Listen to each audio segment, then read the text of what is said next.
We are very thrilled that you are here. Why are you now working on a book about Marilyn Monroe? All of us as women are not seen as serious people, and Marilyn Monroe was in fact a woman who wanted very much to be taken seriously. There's a special lesson I learned from her. We all have the child still inside of us. Her inner child was Norma Jean. Sally Jesse Raphael, tomorrow, 5:30 a.m. Help us judge a men's beauty pageant live at 10.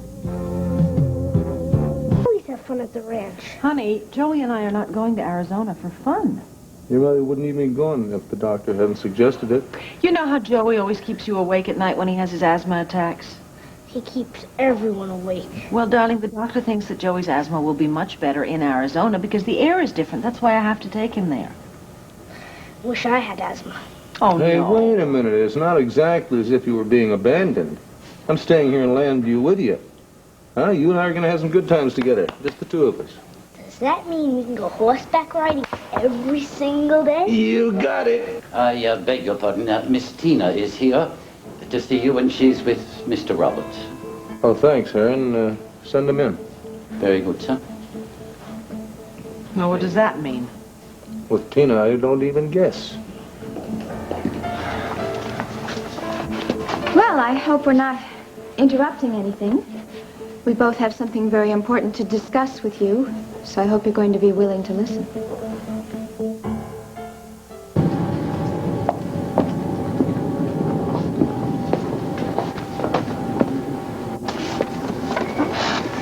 You know, these telephones they have on airplanes today are absolutely amazing. Oh. You can hear as clearly as if you're talking to the person behind you. You got through to Marilyn, huh? Well, the next best thing, I got her answering machine again. You think your daughter's out of town? I wish I knew. Would you believe I have read this front page 15 times and I couldn't tell you what's on it? I'm as nervous as an expectant father. Tell me, you're that worried about her? Oh, no, not at all. She's very level-headed. I'm just very nervous about meeting Victoria Buchanan. Maria, I want you to do something for me. Tell me everything you know about her case before we land. Sit down over there. Yes. I was so relieved to hear that you had been assigned to help her with this case. Well, I tell you, I couldn't ask for a better defendant. I gotta tell you, I can't think of anybody who looked more out of place in a defendant's chair than Cassie. That's true. She never should have been charged in the first place. Yes and no, but the state believes they have a very strong case. They wouldn't. They wouldn't believe it at all if they would just listen to me. Pete, you have got to help me get to whoever it is who can stop this terrible, terrible travesty. Karen, I know what you're gonna say. Don't be like everybody else. You have got to believe me. I did murder Mitch Laurence. Please believe me. I mean, somebody has got to understand English. Well, yes, I understand English. But I'm not somehow getting through to you. In fact, I know I'm not because you're not even looking at me anymore. Darling, you don't have to worry about whether I believe you or not. The person you have to convince, just walk in. Really? Who is it? Point him out to me. He is a she, Dorian. Judith Sanders, special prosecutor just assigned to the case. The book owner is that she's fair-minded, brilliant, very, very tough. Glory be to Mitch Laurence. This burning at the stake is done. Somebody help! Why you can't kill them! She who kills the messenger must die! He's a messenger! He's the messenger! Somebody help us!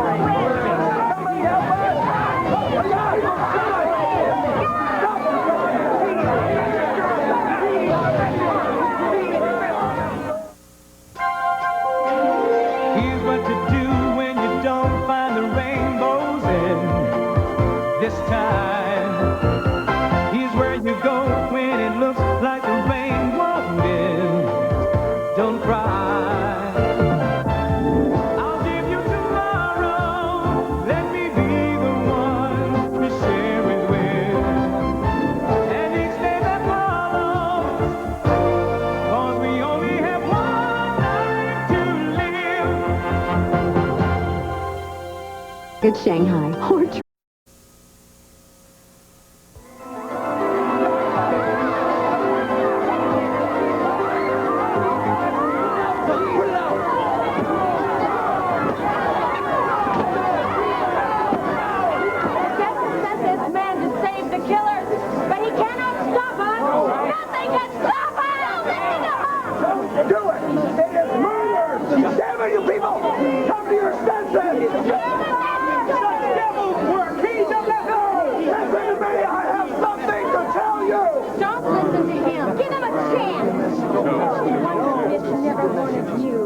Susan's right. Don't listen to me.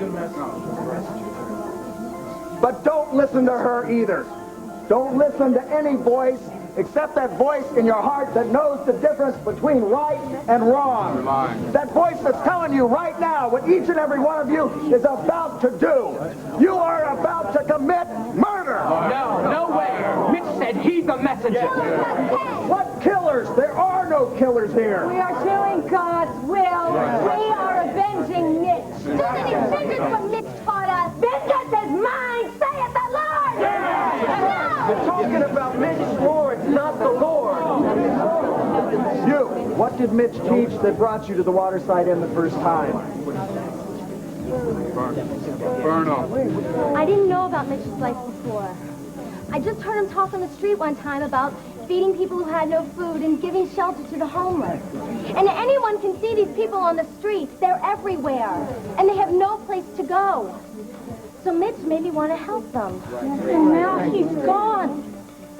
That graceful, gentle life that brought you into our community is dead, and they killed him! After Mitch taught you to love and help people, you're going to burn Cassie and Rob to death? No, we never meant that! God's will must be done! Look, Mitch was right. Mitch was right. Yeah. I'll back him all the way about feeding the hungry and housing the homeless. Don't start the fire again. But Mitch was wrong when he asked you to give up your personal freedoms and judgment in the name of religion. Look, listen to me. I believe in God too, but I don't believe in Mitch. He took money from you and he put it in foreign banks in his name. He chose certain women in this group to have sex with. He used each and every one of you in every sense of the word. Look around you. Tell yourselves the truth and tell your friends the truth. It's true. Please. It's true. I didn't want to. Mitch said he would blessed me. You're all weaklings. You're all stupid fools. How can Mitch ever have trusted any of you? You get out of my way. Satan is gonna burn. Don't try it, Susan. Excuse me, I wonder if I could introduce myself. My name is Dorian Lord. Yes, I've seen you on television. I enjoy watching you. I'm Judith Sanders. Yes, I know that. Do you know Pete O'Neill? Not yet, but I think we'll meet in court, Counselor. I hear you're a tough adversary. Funny. That's the same thing I hear about you, Counselor. There's nothing funny about it, Pete. You're talking to her as if this is some sort of a chess match and my daughter's life is at stake. It's just lawyer talk, Dorian. Excuse me, Mr. O'Neill.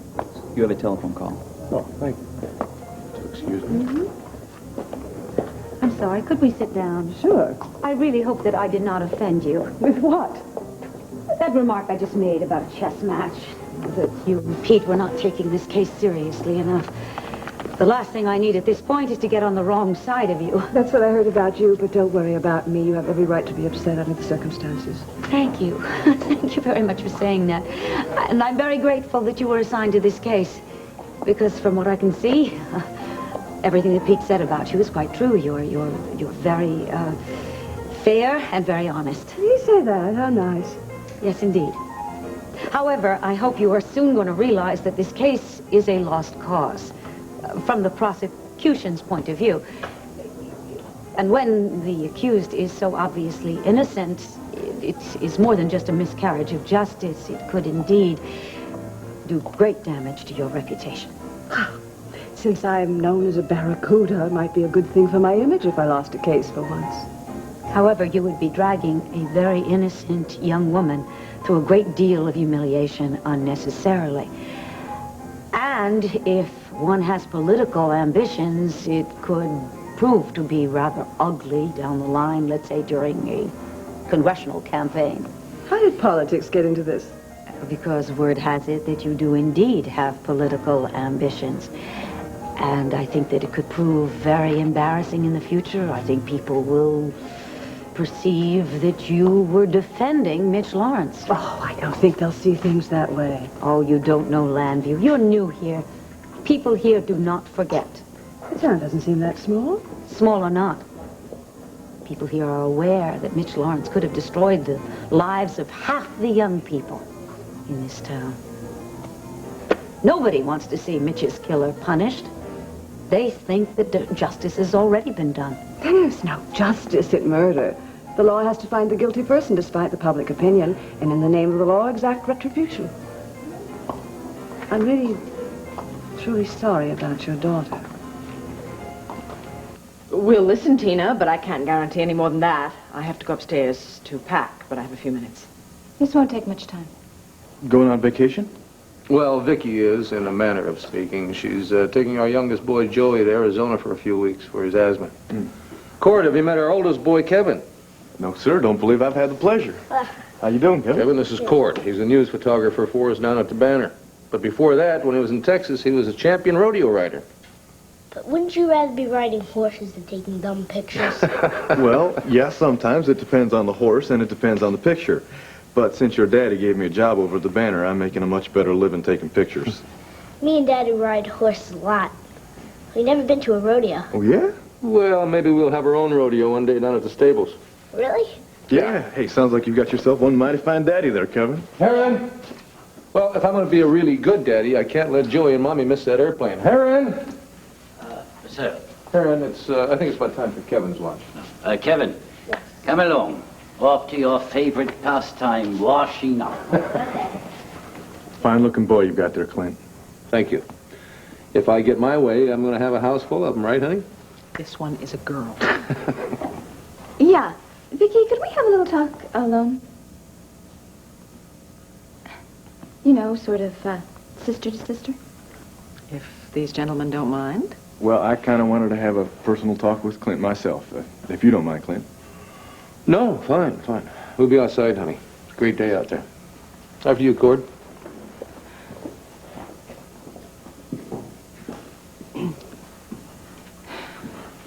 Look, I know you must hate me for what I did to Richard.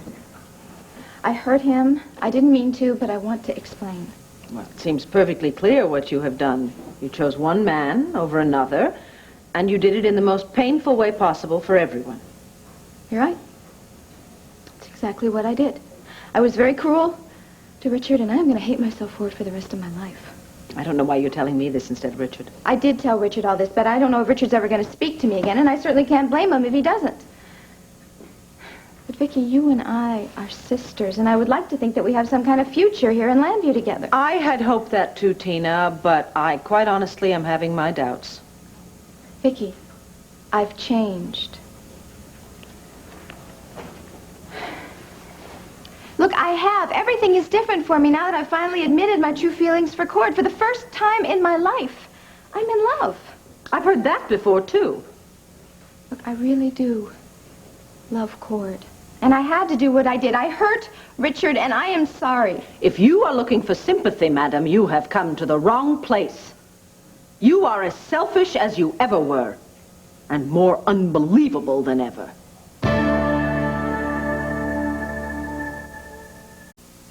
Right. That's what...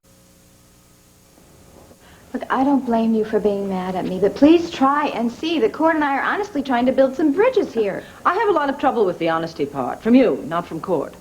Cord seems to be a very fine, decent young man who is either totally blinded by love or else he doesn't know the whole truth about you yet. I haven't kept any secrets from Cord. He knows all my faults. Well, most of them anyway. Look, Vicky, what about between you and me, huh? How long is it going to take between you and me? I don't know, Tina. Maybe you are trying to be candid. And believe it or not, I really am trying to accept what you're saying. How long? I don't know. How could I possibly answer that? You say that this is the new Tina. Wonderful. When did she start? Did she start after you went to El Paso to go to Al Roberts' funeral, which you lied to Richard about? Did she start after you told Richard there was nothing between you and Cord? Or maybe after you told Richard that you and Cord were a little bit closer than you had originally admitted? You're right. You know, you are absolutely right. I mean, yes, I was hiding my feelings about Cord. I was lying to Richard. I was lying to myself, but my heart wouldn't let me keep doing that. Your heart? Your heart, really? You don't follow your heart, Tina. You follow your whims, as usual. And unfortunately, it is Richard Abbott who's had to pay the price for your selfishness. You know, Richard is not an ordinary man. He's a deeply private person, a very sensitive man, who waited a long time to invest his feelings in somebody he felt he could marry. And more than most, don't you think he deserved a lot better than he got from you? Yes, he did. He really did, and I tried to help it, but I couldn't. Tina, I was so proud of you. When you risked everything and you faced Mitch to help Joy's family get her out of the mission, I thought to myself, finally, maybe this time she has changed. And then I saw Richard's face after you had sandbagged him, and I realized you are just the same old Tina. But I am trying to... You know, I don't even know why I bother. Just forget it. All right. But while we're at it, why don't you lay all your cards on the table? What now? Fine, you know, I feel really stupid about this, all right? But I thought that maybe... I was going to ask you, because it makes perfect sense, after all, you are my sister, to be my matron of honor. But I guess we both know what you'd answer to that, don't we? So just when do you and Tina plan on getting married? The sooner the better, as far as we're concerned. But I know that there's been some conflict between this family and Tina. Yes, you could say that. See, I don't know all the specifics, and I really don't want to know. All I do know is that Tina was a real breath of fresh air when she came to El Paso. And as far as I'm concerned, her history starts with the day I met her. Well, that's a nice approach, Cord. I guess all of us could use a fresh new start sometimes. Well, I know that there are some feelings about Tina in this family. So I'll understand if you want to send me packing when I ask you what I want to ask you. Well, now you're scratching my curiosity. Well, naturally, I would ask my pa had he still been with us, but... Clint, I would be honored if you would stand up with me and be the best man at my wedding. Well, you are full of surprises, aren't you? As I said, I'll understand if you want to say no. But I hope you understand how much this family really means to Tina. Well, Cord, she has some real funny ways of showing that sometimes. Clint, she's turned over a new leaf, all right? All she needs is some time to prove that. Some time to let family feelings grow. Well, something like that doesn't happen overnight. Especially the way she left things with Richard. Hey, you don't have to explain. I understand, really. Well, now, hold on a minute. I didn't say no. And I'm going to have to sit down and explain this to Richard, but, yes. And I am honored that you even asked. You mean that? Yeah. You can do it? Oh, thank you, Clint. Oh, you have made Tina one happy lady. Oh, thanks. Thank you for listening to me. I guess I'll just have to find somebody else to be my matron of honor. I'm sorry, Tina. So am I. Well, I hope you have a nice trip, and I hope Joy feels better soon. That way you won't have to stay away too long. Thank you. So do I. Cord, congratulations. I heard all the happy news. Thank you, ma'am. I've never been more excited in my whole life. Well, just think, by the time you get back from Arizona, we are going to be Mr. and Mrs. Cordero Roberts. Can we go now, Cord? Sure thing, hon. Clint, thank you again. And Vicky, have a real safe trip, all right? Thank you. Goodbye. Have a happy marriage. Oh, we sure will. Thank you.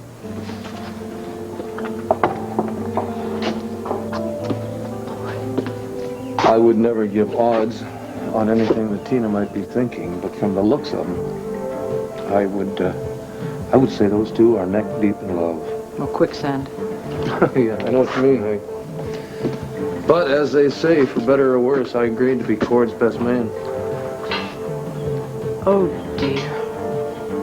Well, that was very forgiving of you. It makes me seem very uncharitable. How's that? Well, Tina asked me to stand up for her, and I refused. Am I an awful person? No, you're not an awful person. You probably just got more sense than I have, that's all. Well, I do. And that's all I really know about Vicky. Family money, but works at the newspaper every day, one that they own, and a wonderful woman. She's been very friendly to Cord and me. You know, I'm beginning to wonder if this impulsive trip of mine is the right thing to do or not.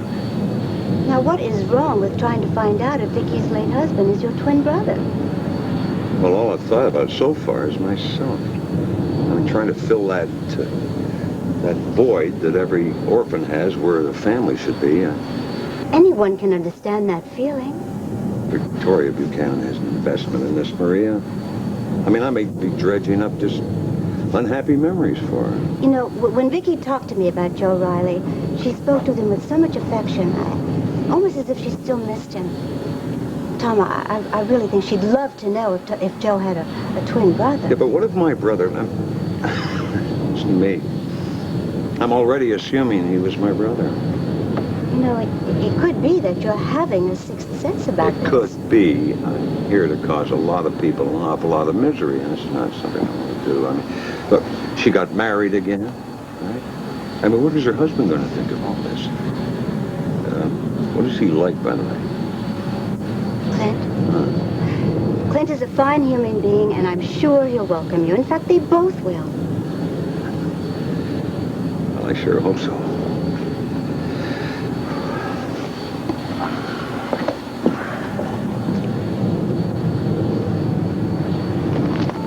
Your late husband looks so much like a friend of mine in El Paso. Really? Well, I hope he's a wonderful man, because Joe certainly was. You know, I knew that Clint wasn't the father of your children, but I didn't realize he'd passed away. Yes. He had an inoperable brain tumor. I was pregnant with Joey when he died. He never lived to see his second son born. Oh, Vicky, that's tragic. I'm so sorry. Having lost Al recently, I can imagine how you felt. Well, I had a lot of help and support from friends and family, but it was hell. Joe was one of a kind. He had a very tough exterior, such a gentle heart. He was a wonderful father and husband. I loved him so much. I still miss him. I want to thank you folks for being such good passengers today. Please fasten your seatbelts and put out all smoking materials. We're about to land at Philadelphia International Airport. Mitch isn't even buried yet, and you're already abandoning him, forgetting the life he led into your life. He's the messenger of vengeance murder! This man with his twisted words is trying to destroy everything Mitch has ever done. And this woman killed him, and for that she will die.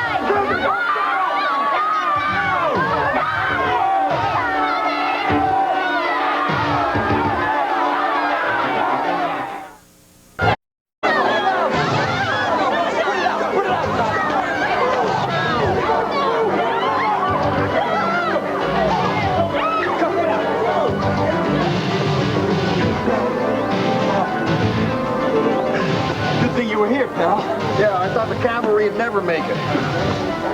How did you know where to look for us? No. Thank you so much. I don't know how to thank you. I think you just did. Oh, Roman, got you killed. Oh, hey. You know, have armor, we'll travel. Yeah, well, for a civilian, you make a pretty darn good cop. That's the badge yourself. I was just looking at my watch. 6 minutes since I called you from the corner. Not bad, thanks. Goes with the territory. Yeah, at least the civilians don't have to do the paperwork. Huh? Yeah, that's true. Listen up! I have something to say to all of you. You're under arrest. You have the right to remain silent. I am astonished. Really, I am. It almost sounds as if you are defending the monstrous things that Mitch Laurence did. Are you defending murder? I am not, and you know I'm not. But the only true murderer here is Mitch Laurence, not to mention all the other terrible things that he was doing to the young people of this town. Mrs. Lloyd, none of this really matters. Mitch Laurence could have been the legitimate son of the devil himself. And he really was, believe me. But he's dead by the hand of another, and in the courts of the United States of America, all the murdered are equal. I'm sorry he was a bad man. He was more than just bad. He was evil incarnate. But who could decide that he was supposed to die? Who can decide who's supposed to live? No one is that wise. Not here, not anywhere, and I will defend that principle if I have to live or die by it. I am so glad to hear you say that, because maybe you will be the one person who will listen to me. Really? Well, what is the truth that you want to tell me about? My daughter Cassie is innocent, and she is innocent because I am the one... No, you have to stop right there. Because I'm an officer of the court, and now you are trying to influence me. I am not trying to influence you. I am trying to tell you the truth. Now, what does that mean to an officer of the court? The truth is what will be found in court after we hear the evidence, and I do know that you are trying to confess to the murder of Mitch Laurence. I have tried to confess, but nobody believes me. The irony is, I could be sent to jail for speeding, but nobody is listening to me about a murder I committed. Your confession will be heard in court with all the other evidence. I don't understand. This is not evidence I'm trying to give you. It's the truth, and if you are at all interested in justice, you'll believe me. Air Europe, flight 947 from Rome, now boarding at gate 7. Oh, you don't want to stand in that line. Why don't you rent a car later? Let's get our baggage and I'll drive us to the hotel. Well, no, Maria, thanks very much. I think I should have my own car. I don't want to go to the hotel. Oh, well, what are you going to do? Let's go straight to the Buchanans. I'd like you to come along with me and introduce me to it. Hi, I'm Elizabeth Starr. Beauty pageants are practically... Donahue discusses the Pentagon Underground tomorrow.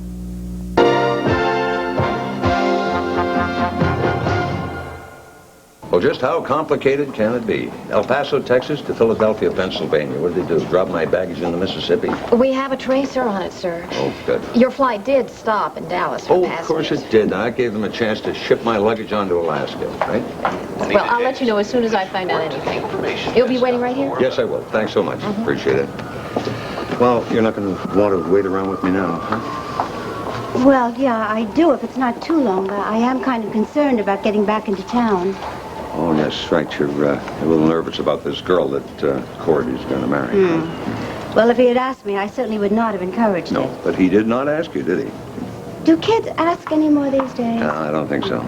Well, if this marriage should happen. If? Well, you never know. This young lady and I have a lot to talk about. Well, you've got your work cut out for you. Well, look, why don't you go ahead and I'll call you after I'm finished at the Buchanans. Huh? Are you sure you'll find your way around? Well, I don't have to. That is why the good Lord created cabs. There you go ahead. And good luck with this young lady Cord's going to marry. Oh, he won't. Not if I can help it. See you. I don't know, Cord. I can't talk to people. I don't know how to handle anything, you know? You know what I think? I am a complete failure as a human being. Well, you must have done something right sometime in your life. I don't know. If I did, I don't remember it. And certainly nobody else does. I mean, my wedding day. I have dreamed about my wedding day my entire life and how perfect it is going to be, and I can't even find a matron of honor. I thought all that was important to you was the man who was marrying you. Well, of course it is, but I... But what? Now listen to me. How would my pa say this? He'd say, Miss Tina, you are one jalapeno pepper of a woman. And what you've got to realize is that some people just don't like peppers. Oh, that's sweet, I think, but I don't think you realize how much this hurts, you know? To have people turn you down and stuff. I think I do. You know, I was a little kid in El Paso. I had this brand new bicycle, right? Some of the good old boys got it into their mind to start calling me names, knock me over, and take my bike. Well, what'd you do? Well, first off, I got my bike back. Then I realized that some of the things they said hurt a lot more than the things they did. Yeah, you're right. I'm really silly. I mean, here I have more than most women ever will. I mean, I have the most wonderful man in the world that I am going to marry. And he loves me, too. Well, Tina, I don't love you. I love you like crazy. Please observe that distinction. Oh, I will. So, the hell with Vicky and Pam and all these other people in Llanview. Besides, we're going to be married before they even have a chance to frown at us. Well, whenever we get married, it won't make any difference to them anyway, because it's none of their business, right? Well, sure, but why wait? I mean, the sooner we get married, the sooner we can be together every night. That is the finest idea you have had yet, Miss Tina. Yeah, in the meantime, though, we could go upstairs for practice. Oh, yeah? Yeah, we could do that. Or we could just start practicing right down here till they had to come out and hose us down. But, Tina, I got some bad news. I don't want to hear about it. It's still a working day, you know, and I've got a stack of it sitting on my desk over there at the banner. Well, work won't wait. Well, that's the thing about a newspaper. It doesn't get any better when it waits. Unlike what we have here. Because when I get back, it'll be just perfect. See you later.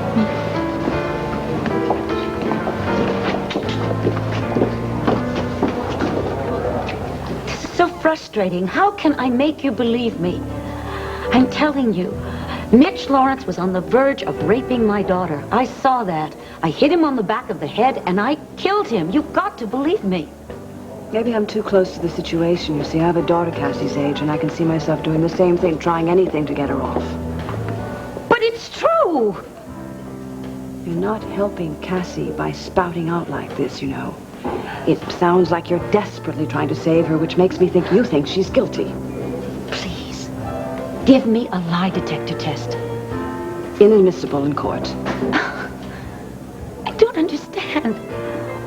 What is admissible in court? Would you like me to swear on my sainted mother's lace-covered Bible? I will do that, you know. Mrs. Lord, I really don't want to ignore you or anything, but I do have to get to the courthouse. Will you excuse me? Please, we are not through. No, I'm sure we're not, but we are for the day.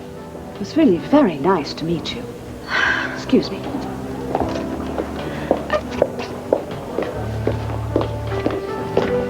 Johnny! My God, what are you doing here?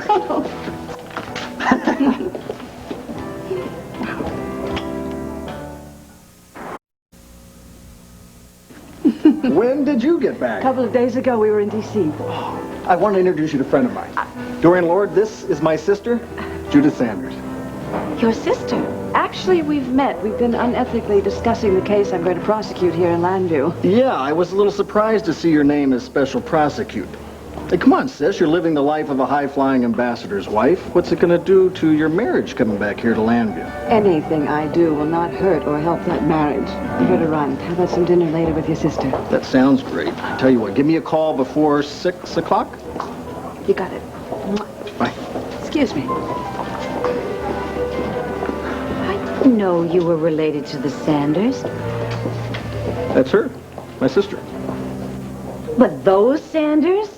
Charles, Edgar, Elizabeth, the steel mills, the opera, the money. I had nothing to do with the marriage of Judith to Charlie Sanders. My goodness, you are full of surprises, aren't you? I have one more for you. I was so surprised about seeing Judith that I forgot to tell you. I found Cassie just in the nick of time, and she's fine. How?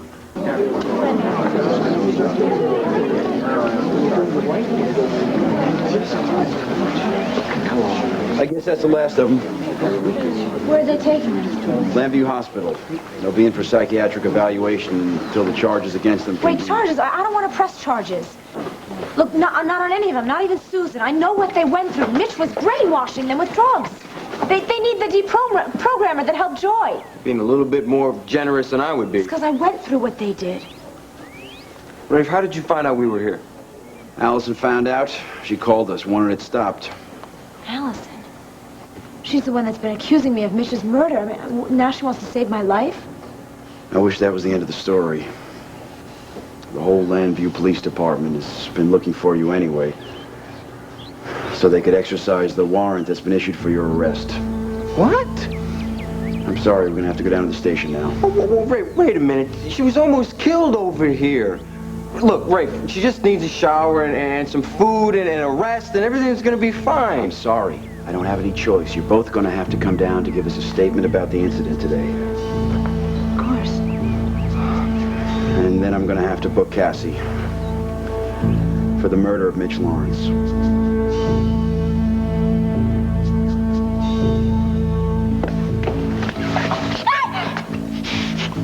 You won't struggle, will you?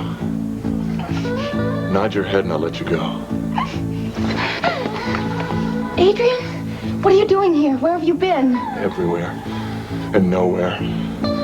I've been living in gutters, alleyways, and flop houses, hiding from everybody. Ever since they took away the messenger. Allison, what are we going to do without him? Well, each of us has to find a way to go on with our life. He's not coming back, Adrian. Now listen, I thought you would have been out of town by now. No. I have to stay here. This is his mission. This is where his spirit lives.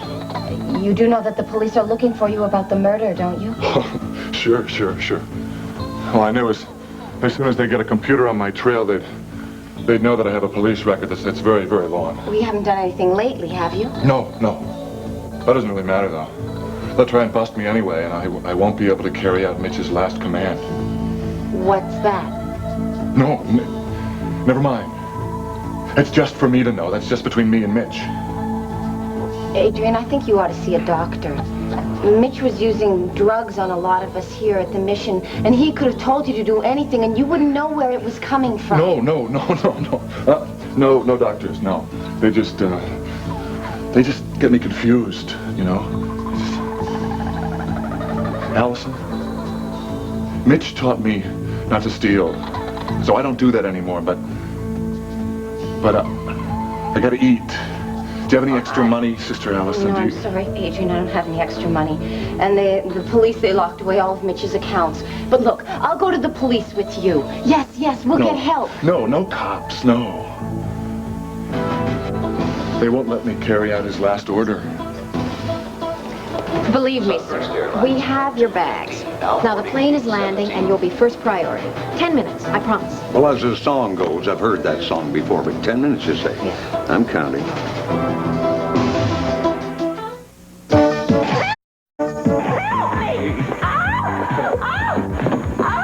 Tiffany's back in Port Charles. My hero. How can I ever thank you for saving my life? Now, I trust I'll have the pleasure of seeing you more often. I can practically guarantee it. General Hospital, weekdays. Why, those disgusting little barbarians. And I'd like to know, where were the police? Why didn't they get there before they tried to burn Cassie at the stake? Probably the same reason I did. We were all looking in the wrong places. After everything that Cassie has been through, to have that happen, the poor baby. Hey, guys. More bad news about Cassie. What? Judith Sanders, the special prosecutor, she's locked into some kind of a tough macho legal contest. She's trying to be as tough as she can. Why? What has she done? Well, what she's done is try to push the court date up to get a trial as quick as possible. Herb and I were furious. We told her we need time. We got to build a case. She's not listening to anybody. She's going to move that court case up if she can. You know, she's talking about Cassie like she was Jack the Ripper.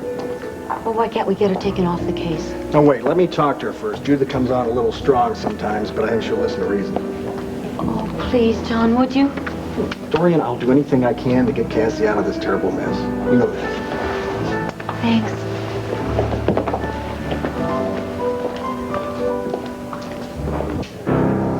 Okay, this is the last one on the right. Got it. Now look. Come over here. Let's get the other hand.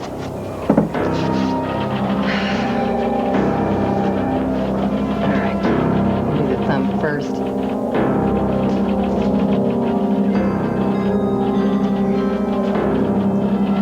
You gotta keep your fingers stiff, hon.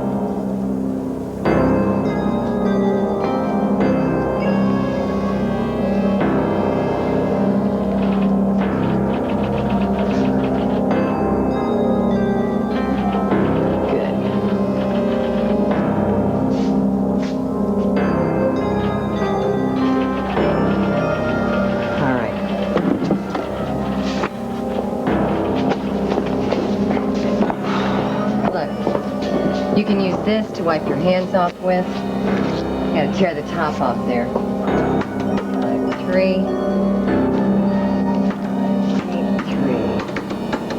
Okay. Got that? Please.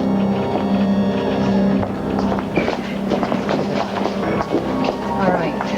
Up here, put your chest up against the numbers.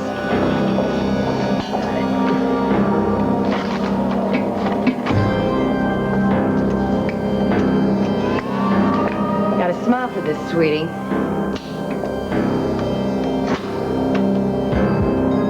Smell real sweet for the birdie.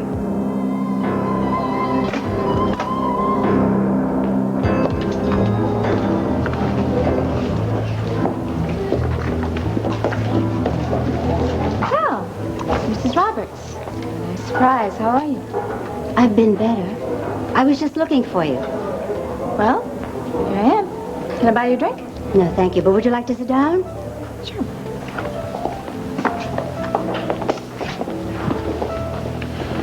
Well, I think this is nice, our being here. After all, we are practically family now. We might as well try to be friends. I feel there's been this huge misunderstanding growing between us. Really? Well, I don't think I've misunderstood you at all. The better I know you, the less I trust you. I'm sorry to hear that. Tina, I've just come back from Texas, and, well, much to my surprise, it's all true. Al left me in court 2,000 acres of prime land right next to our ranch. Well, I think that's wonderful. Now you can raise a lot of cattle. Yes, and we could also raise a lot of money. It's already zoned for a shopping center and housing. Court's going to be a very wealthy young man. But then I'm not telling you anything you didn't already know. Am I, Tina? Cord told me about the money, and I think it's wonderful. I'm thrilled for him. Now he doesn't have to worry about how to support me. I don't believe you for 1 second. Somehow you found out about that inheritance before we did. Now that is why you suddenly agreed to marry Cord, isn't it? No, you're wrong. I love Cord, and he means more to me than any man ever has. I love him. I swear. Oh, yes. And a few $1 million either way doesn't mean very much, does it? It helps, but that's not why I'm marrying him. You have a reputation for scheming and manipulation, young lady.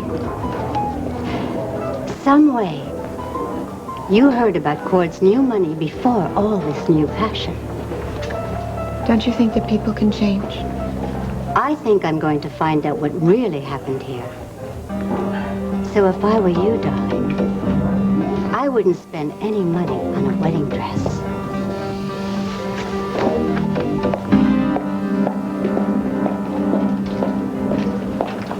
Well, you said 10 minutes. I suppose that's close enough. I'm sorry this had to happen, Mr. Dennison. Really, it doesn't matter at all. I want to thank you for your help. Appreciate it. Final call for Sunburst Airlines Flight 215. That's our flight, darling. I got the tickets, the luggage is checked, I've got the toys, that's it. And you have a quarter so you can call me from a payphone as soon as you land safely, right? Don't you let her forget. I won't. Okay. The only thing I don't have is you coming with me. Mom and I are going to miss you. Well, I know that, and I'm going to miss both of you. But you know what? I'm going to be out there for a visit before you know it. I love you. I love you. Bye, darling. Bye-bye. Daddy kiss. Take care of your mommy, you hear me? I will. Okay. Bye. Bye.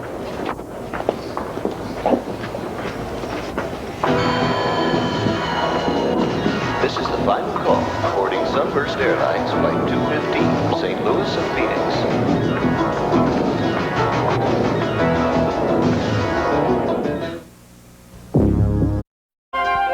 Wednesday, catch MacGyver at his new time, 9, 8 Central.